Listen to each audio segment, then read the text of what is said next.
You know how it is, everyone thinks their family is the baseline for normal. Maybe a bit dysfunctional, sure, whose isn't, but fundamentally normal. I clung to that belief about my own family for far too long. Turns out my normal was a carefully curated stage play, and when the curtain finally fell, the wreckage was something else.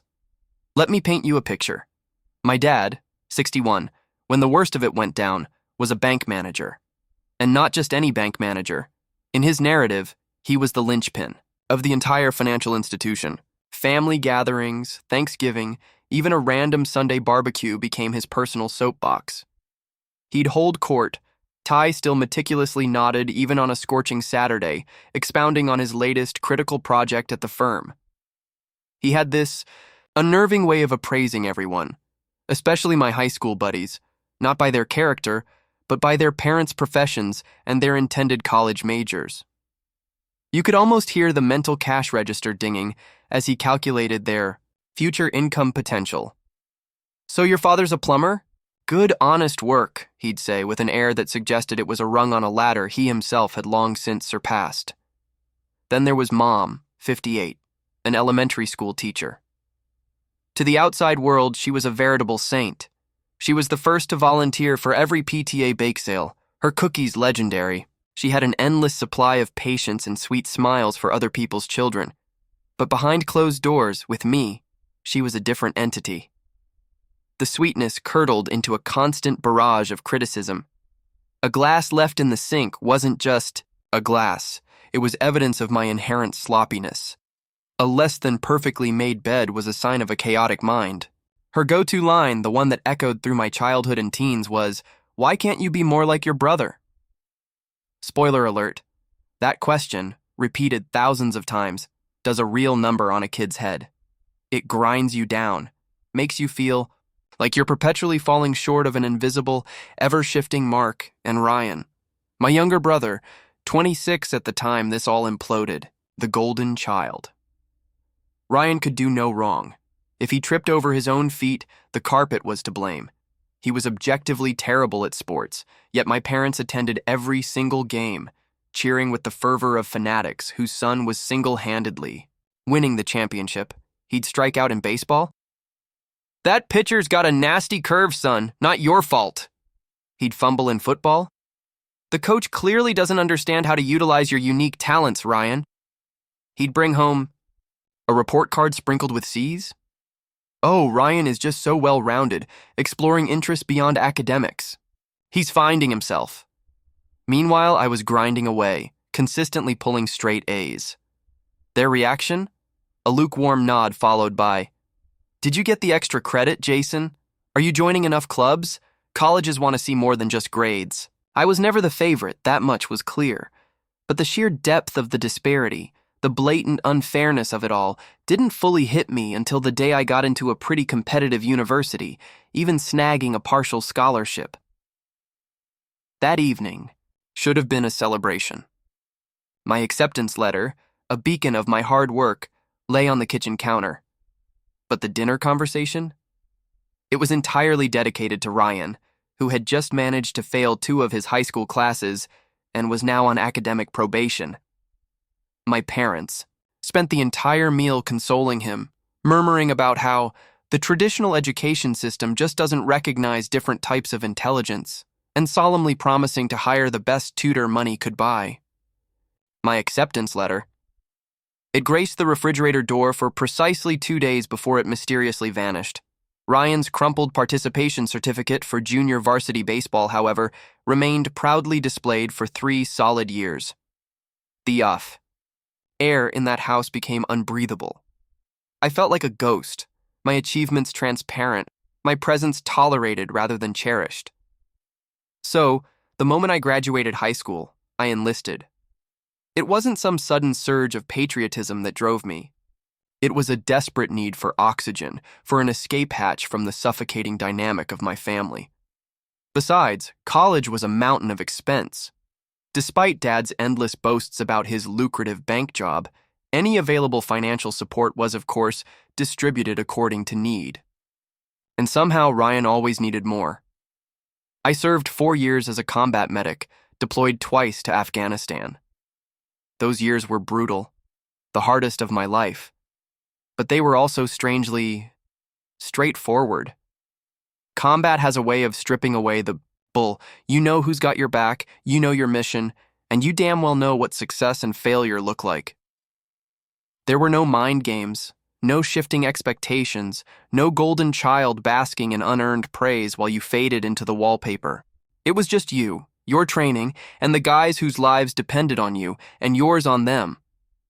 I came back with a permanently damaged knee, the result of a less than graceful landing during a hot medevac, nothing heroic, just rotten luck and unforgiving terrain, and a collection of stories I don't trot out at parties. Some things you witness as a medic, some things you have to do, they reshape your internal landscape.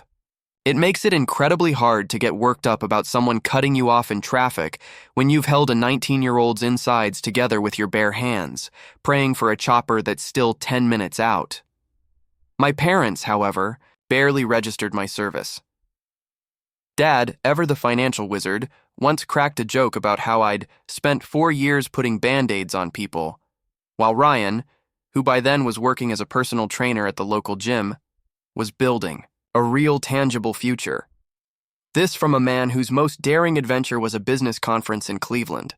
Mom would visibly tense and change the subject if I even began to recount an anecdote from my time overseas, as if my entire military career was an embarrassing phase I'd gone through, akin to Ryan dyeing his hair electric blue for 3 weeks in 10th grade. The one beacon of genuine understanding in my family had always been my grandmother. She saw through the facade my parents so carefully maintained. She was the only one who ever really saw me. When my parents were too busy with Ryan's JV baseball practice to attend my academic awards ceremonies, Grandma was there, her smile beaming, her pride a warm, tangible thing. She'd slip me $20 bills for books, whispering, "You make me so proud, Jason." She passed away while I was on my second tour, stuck in some godforsaken corner of Afghanistan. I couldn't even get home for her funeral, but she left me a lifeline, a trust fund around $140,000. Her instructions, stipulated clearly in her will, were that it was for me, to help me build a life and career of my own choosing. It wasn't enough to retire on, but it was a solid foundation, enough for a down payment on a small house, maybe even seed money to start that gym for veterans I often dreamed about. A place to help the guys who came back with burdens far heavier than my bad knee. Guys struggling with PTSD, missing limbs, traumatic brain injuries, the kind of wounds that made my chronic knee pain feel like a paper cut, armed with my VA. Benefits and Grandma's precious gift, I enrolled in business school, and that's where Mia walked into my life. She was a whirlwind, dark, intelligent eyes that missed nothing, a quick laugh, and a mind as sharp as a tack. She was studying physical therapy and doing an internship at the VA hospital when we met during one of my routine knee checkups. She had this incredible knack for explaining complex medical procedures in simple terms without ever making you feel stupid. Her hands, when she demonstrated exercises for my knee, were gentle yet firm, confident. I might have accidentally messed up the movements a few times just to have her guide me again. We just clicked. Dinner dates turned into weekend trips, and within 8 months we'd moved in together. For the first time in my adult life, I felt like I was constructing something real, something that was truly mine. Mia didn't compare me to anyone. She listened, truly listened, when I talked about the military, her gaze steady, her questions thoughtful. She didn't get that uncomfortable, shifty-eyed look my parents always did. I even took her to meet my family, a step I rarely took with anyone I dated. They seemed to like her, or at least they put on a good show. Mom, of course, couldn't resist her signature passive-aggressive digs.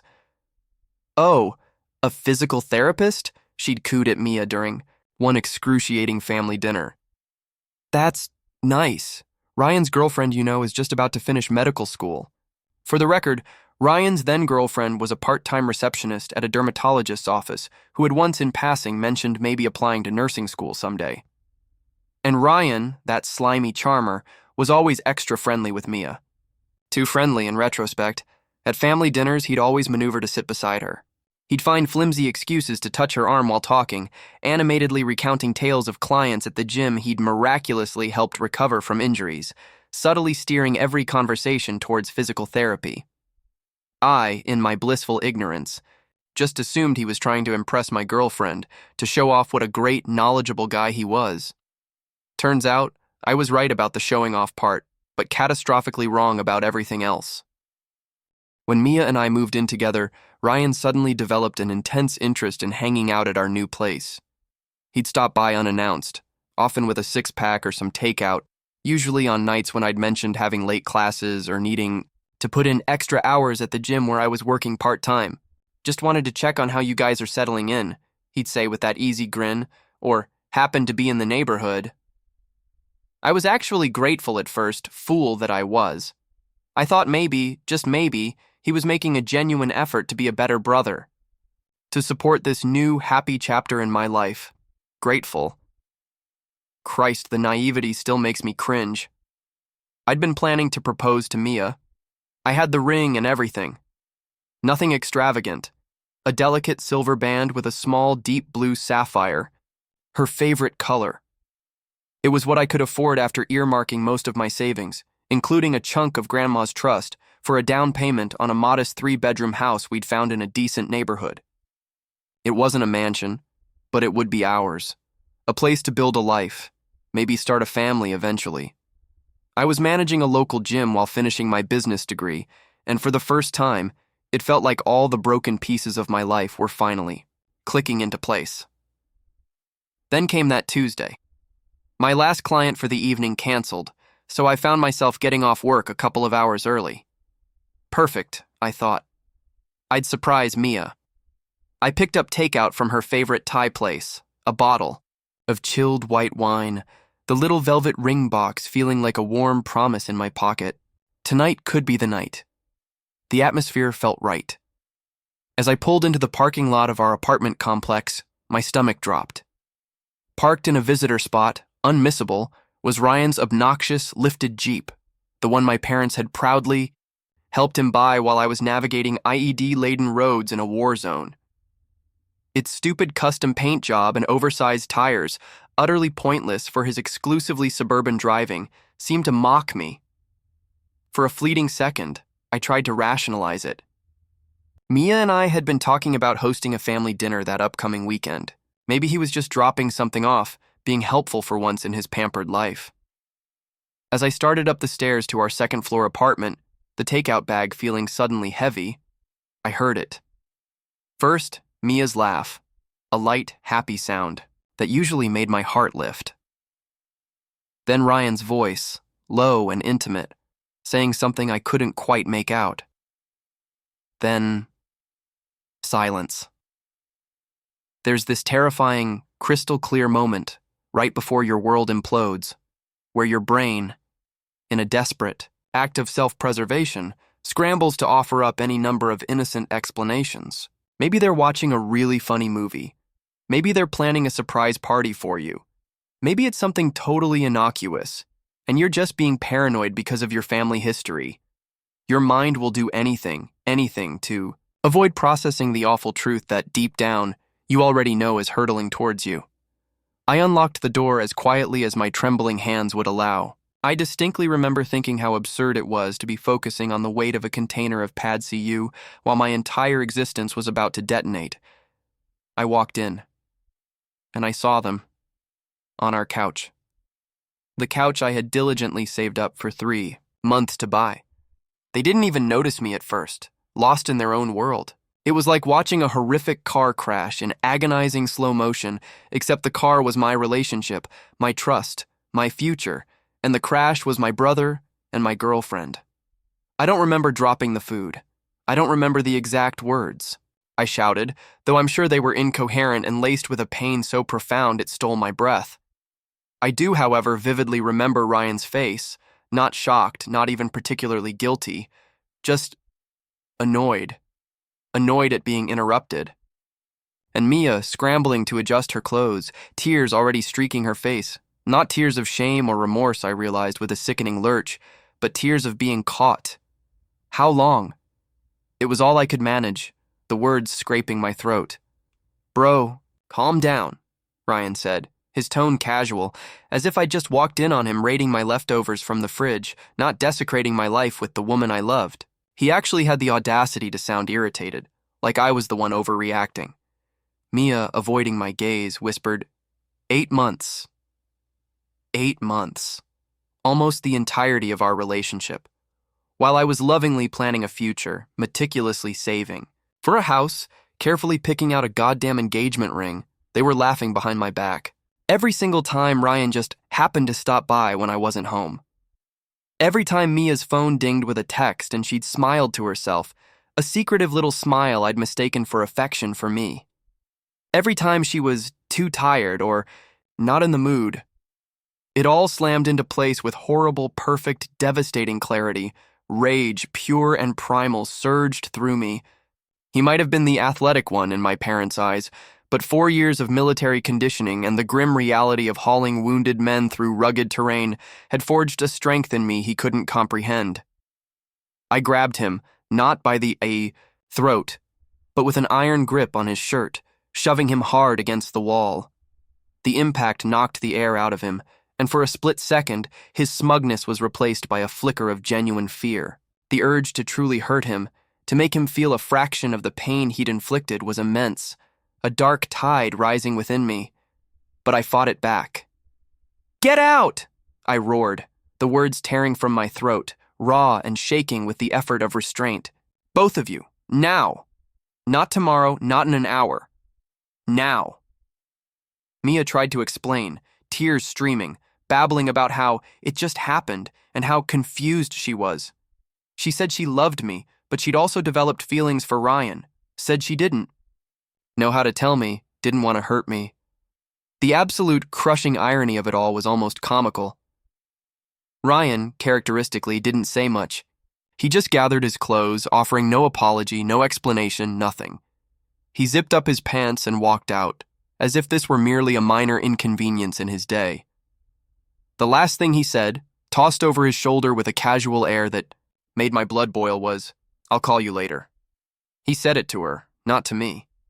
Like they had plans to discuss, strategies to manage the fallout of being caught. They probably did. I spent that night systematically destroying everything in the apartment that reminded me of either of them.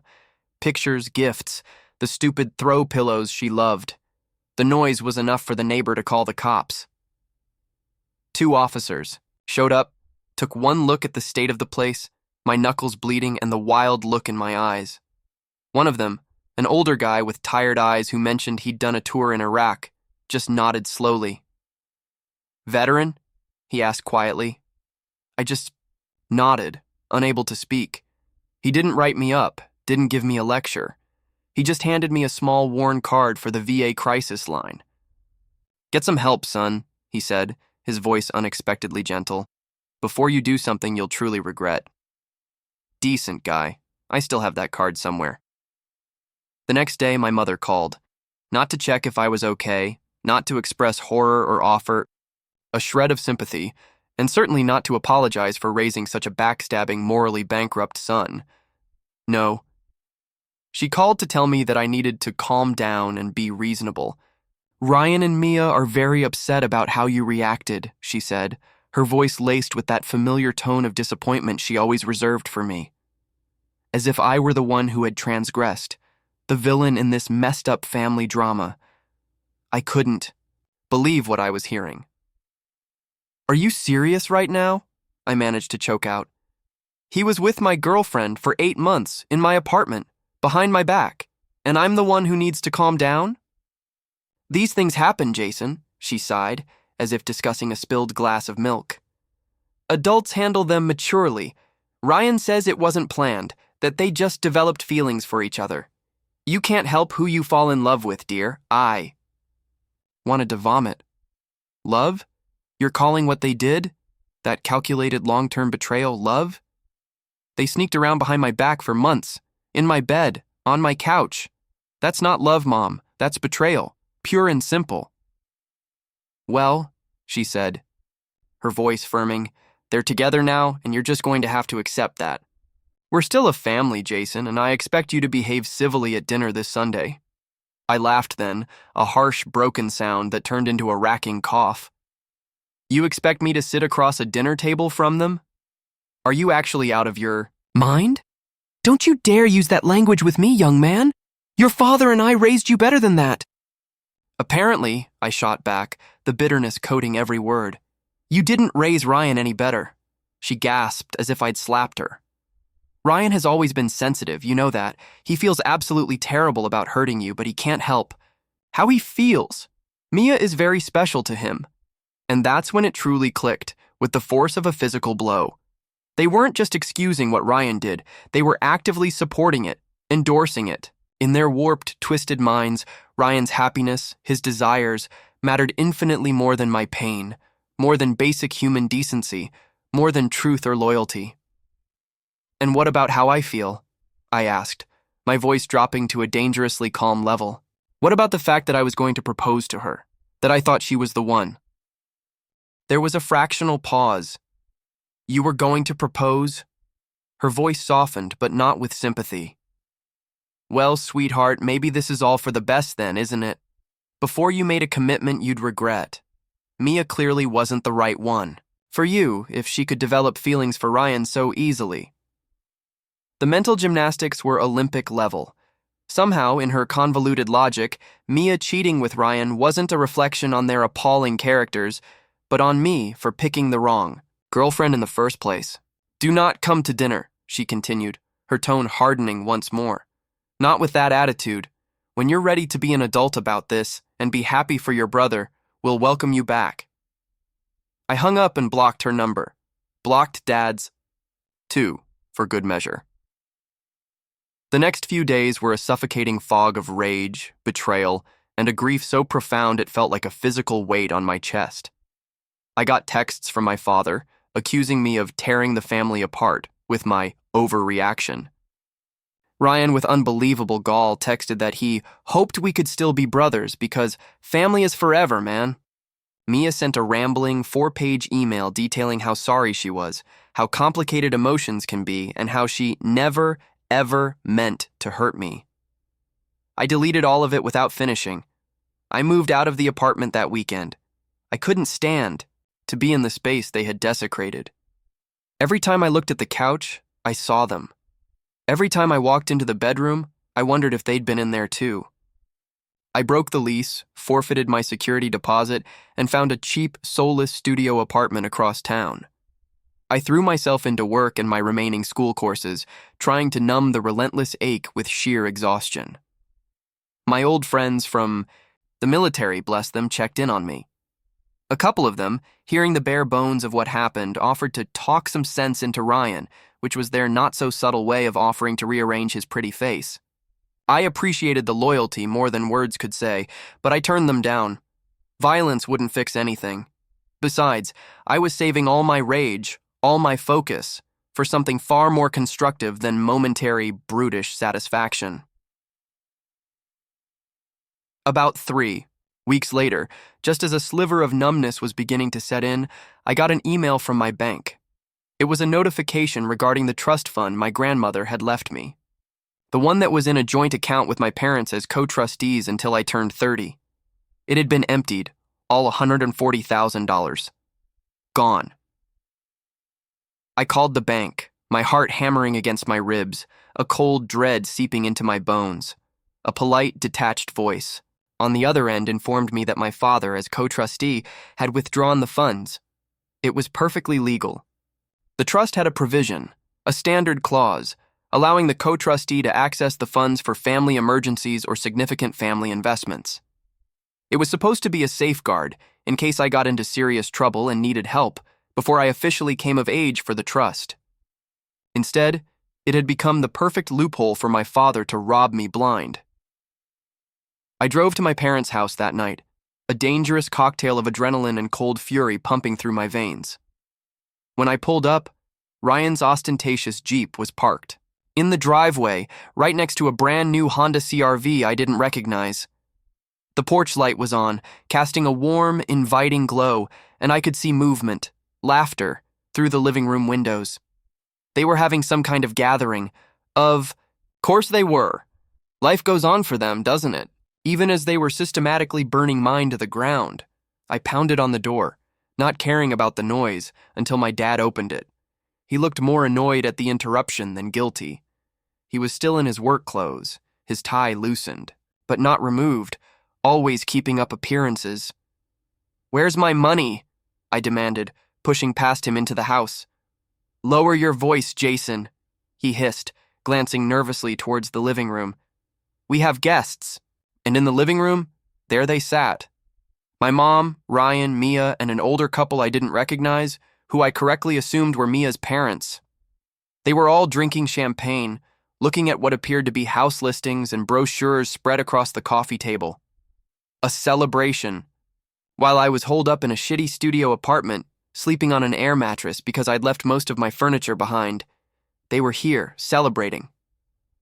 "What in the world is this?" I asked, my voice dangerously low, gesturing at the cozy little gathering. "Language, Jason," my mother snapped, as if my choice of words was the most pressing problem in the room. Always worried about appearances, about what others might think, never about what was actually right or wrong. "Jason," my dad said, trying to adopt his authoritative bank manager tone, "this isn't the time or place for your dramatics." "My dramatics?" I echoed, a humorless laugh escaping me. "You stole $140,000 from me. Money Grandma specifically left. For me. And I'm being dramatic?" I looked around the room, my gaze sweeping over Mia's parents. Does everyone here know what's really going on? Do Mia's parents know that she was cheating on me with my brother for 8 solid months? Do they know that you're using my inheritance to fund this charming little love nest for the happy couple? Mia's parents looked distinctly uncomfortable, shifting in their seats. But Ryan, the golden boy, just brazenly put his arm around Mia, who couldn't even bring herself to look me in the eye. She was wearing a small, new, glittering diamond ring on her left hand. That definitely hadn't been. "They're 3 weeks ago." "We didn't steal anything, Jason," my father said, his voice turning cold and hard. "That money was in a trust that I co-managed. I made an executive decision to reallocate it for a significant family investment." "A family investment?" I repeated, incredulous. "What family investment?" "That is quite enough," my father snapped, his face reddening. "I will not have this kind of language and disrespectful behavior in my house. The decision has been made. The money is being put to good use for the future of this family." My mother smiled then, that saccharine, fake smile she used at PTA meetings, the one that never, ever reached her eyes. "Ryan and Mia are getting married, Jason. Isn't that just wonderful? And they found the most perfect starter home. Your father and I are helping them with the down payment as our wedding gift to them."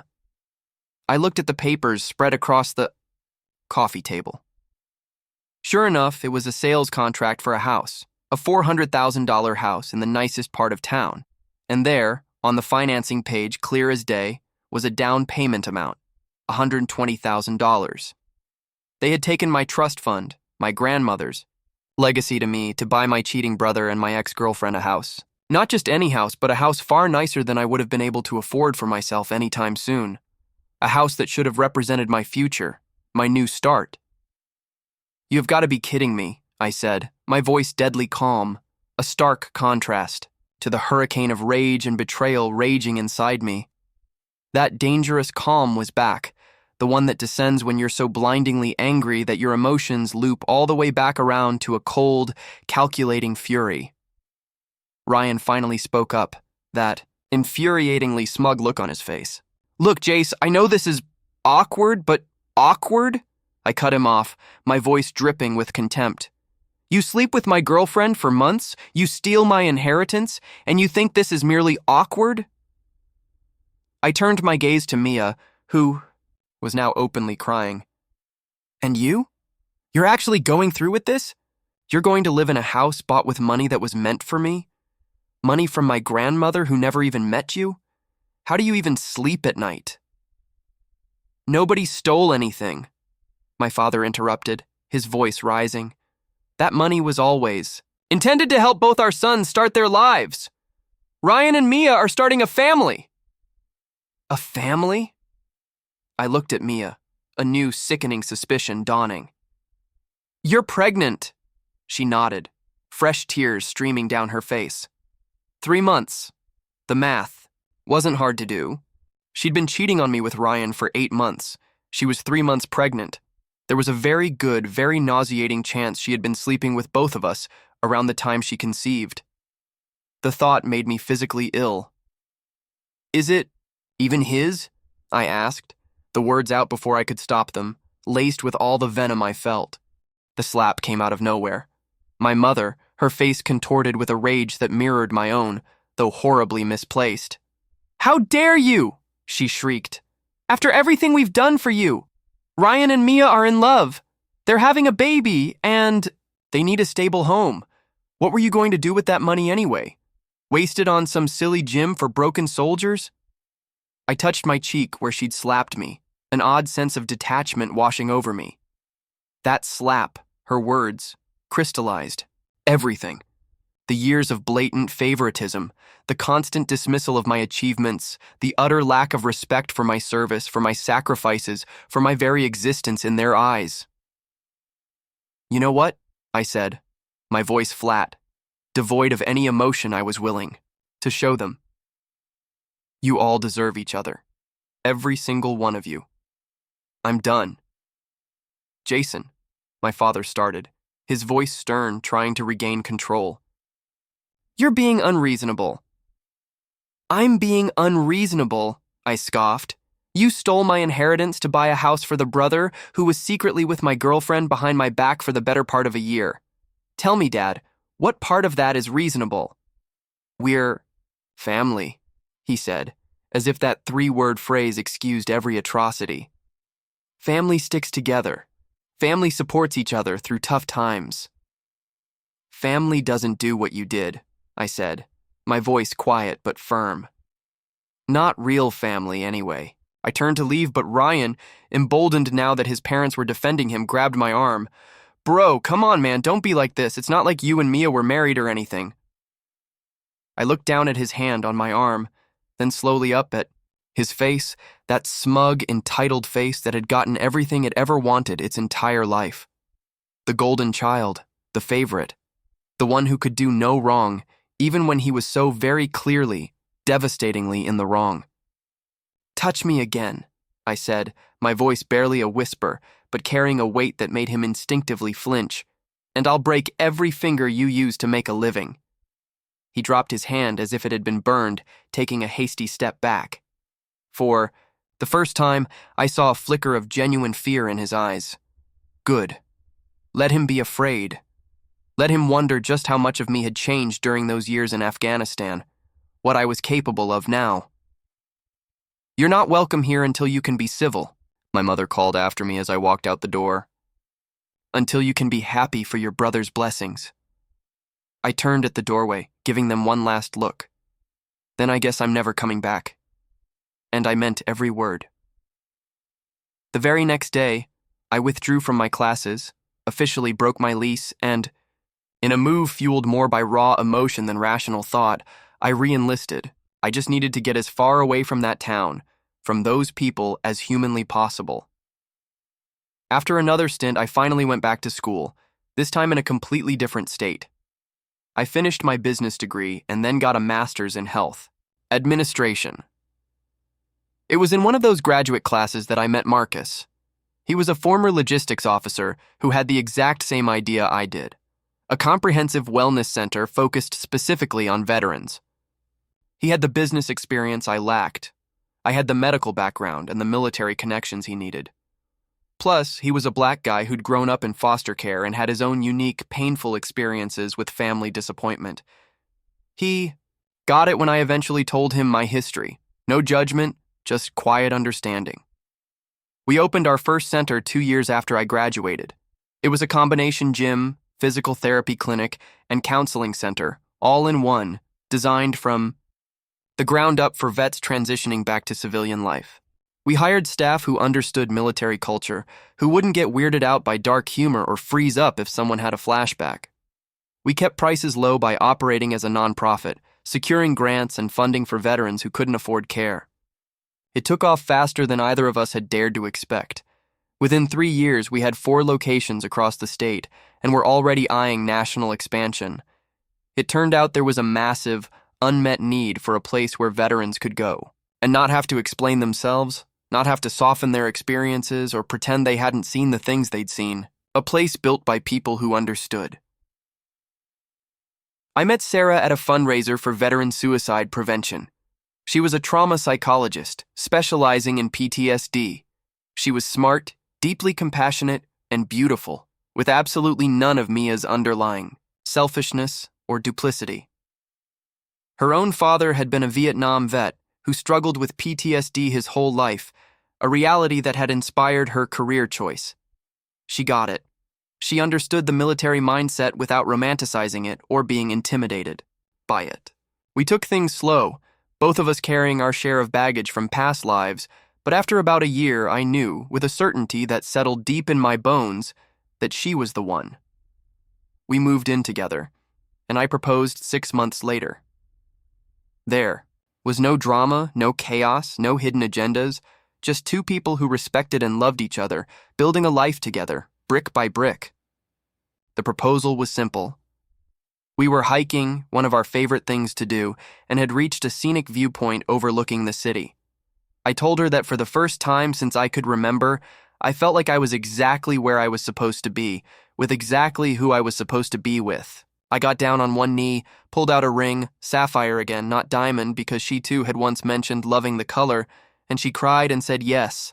I actually cried too, which surprised both of us. We bought a house together. Nothing. Extravagant but comfortable.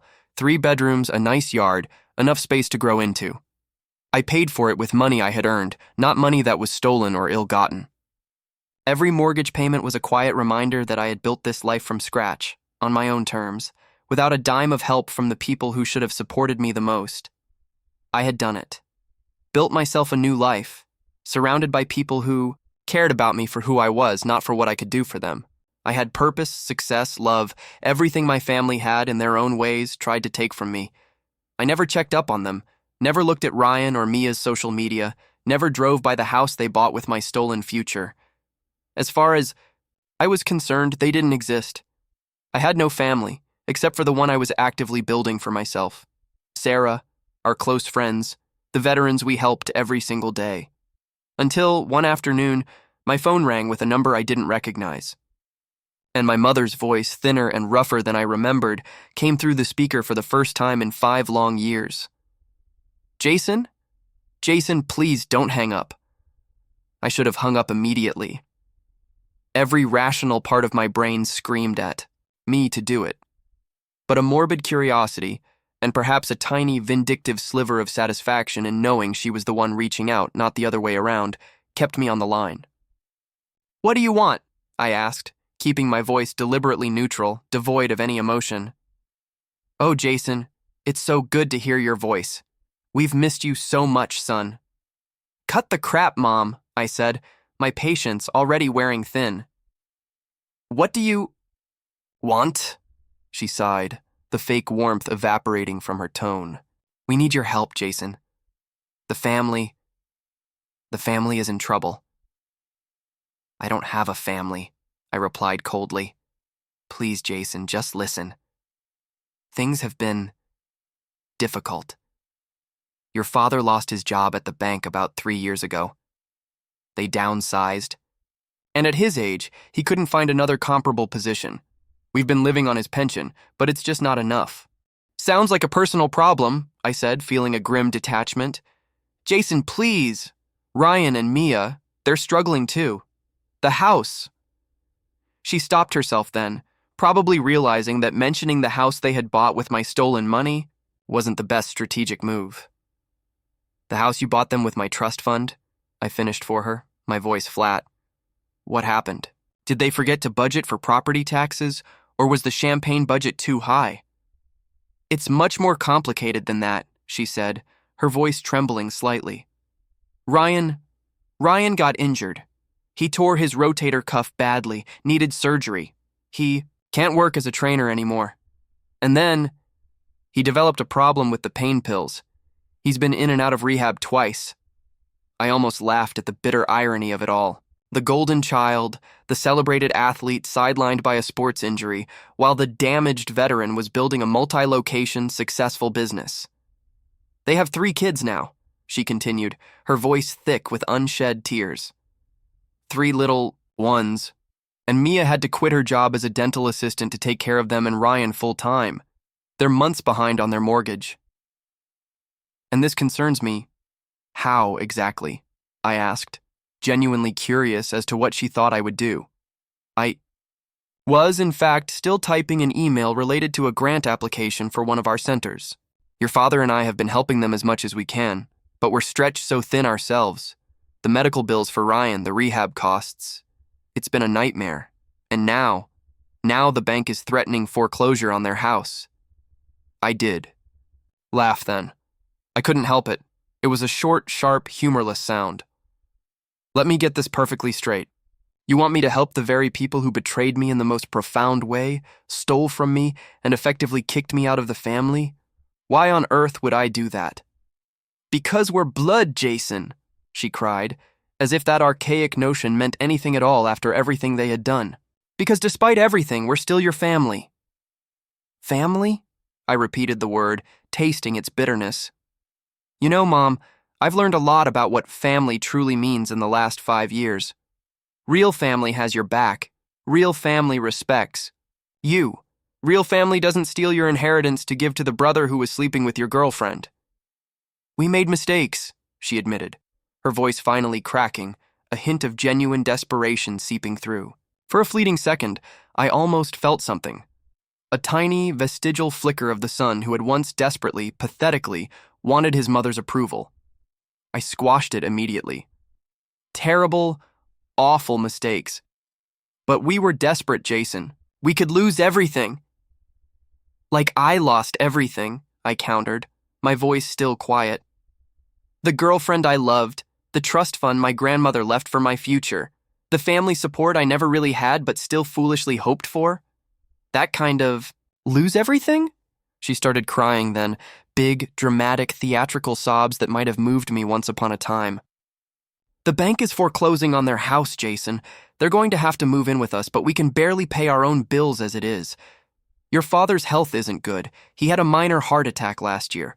Our insurance doesn't cover all his medications. We're drowning, Jason. We're truly drowning. And what exactly do you expect me to do about it? We've seen the articles about your business, she said, her voice suddenly regaining a sliver of its old manipulative edge. The wellness centers for veterans. You're successful now, Jason. We're so proud of what you've accomplished. Don't. I cut her off, my voice like ice. Don't you dare pretend you had anything to do with my success. You actively tried to prevent it. You took money that was specifically meant to help me start my life, and you handed it over to Ryan.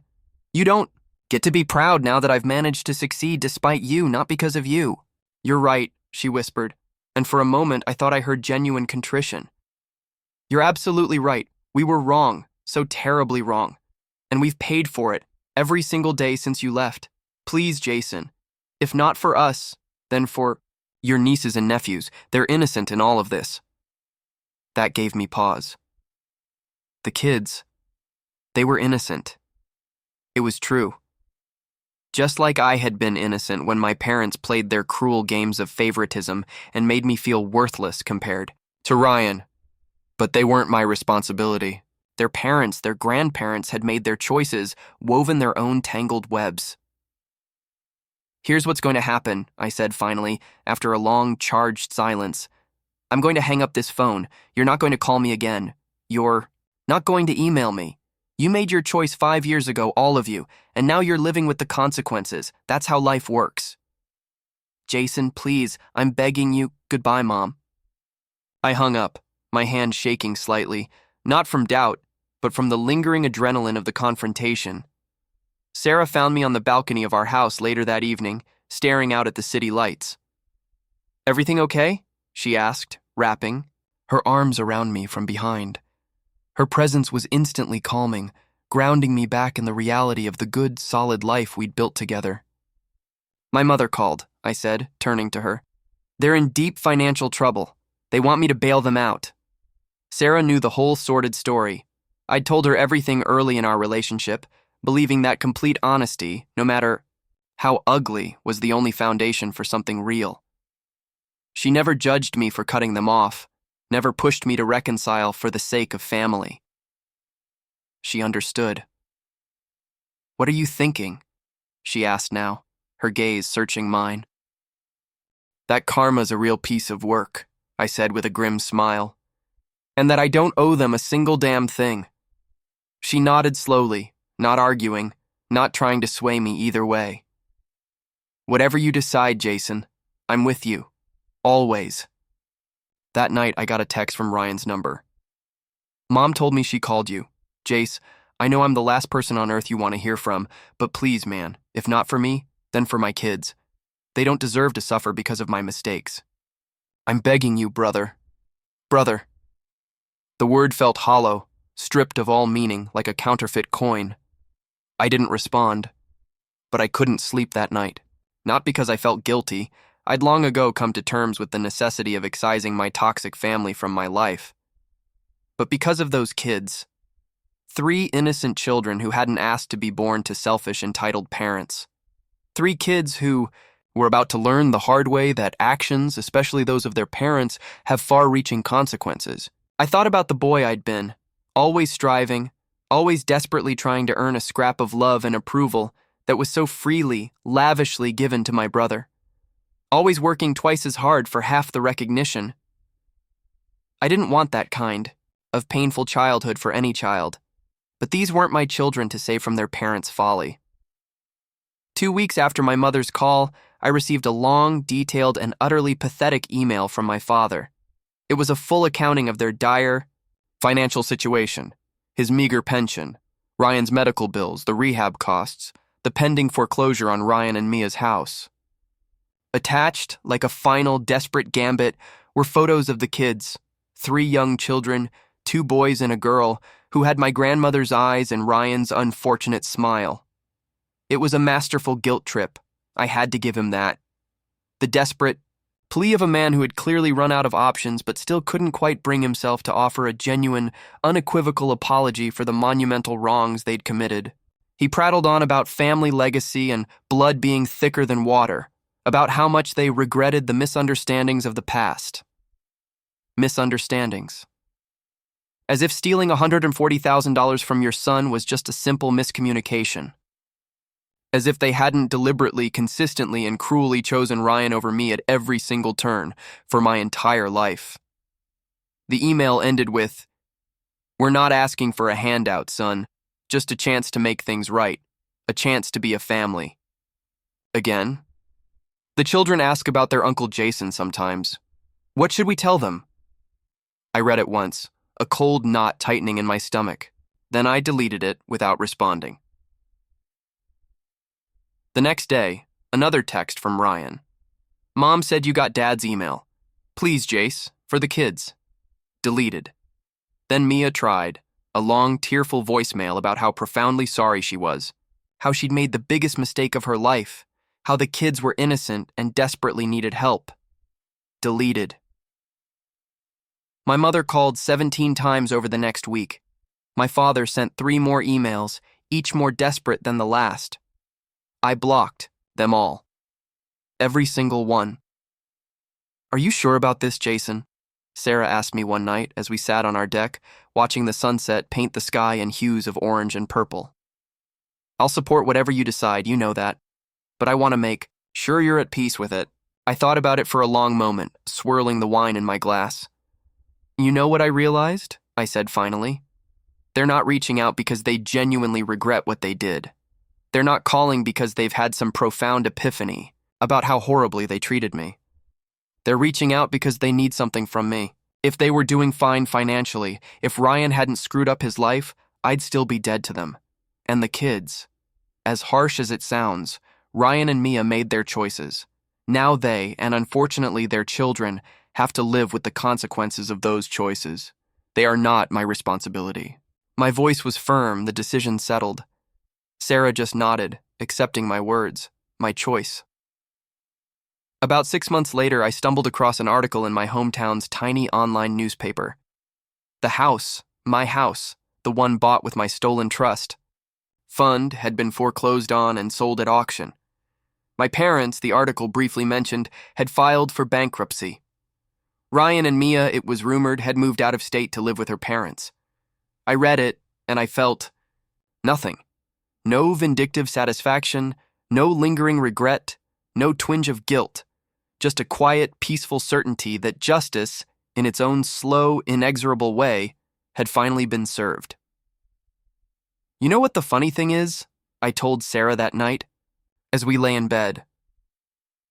They spent my entire life making me feel like I wasn't good enough, like I needed them more than they ever needed me. And now, look how things turned out. She smiled and squeezed my hand. The best revenge really is living well, isn't it? I nodded, a genuine smile finally touching my own lips. That, and letting karma do the rest. Sometimes, silence is the loudest, most definitive response you can give.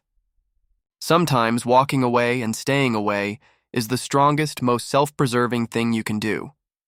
I haven't heard from any of them in over a year now, and I don't expect to. Whatever happened to them after the foreclosure, after the bankruptcy, isn't my concern. I built my life without them, and they'll have to rebuild theirs if they even can without me. That's how my family learned that karma isn't just a saying. She's patient, she has a long memory, and sometimes she collects every last debt you thought you could ignore.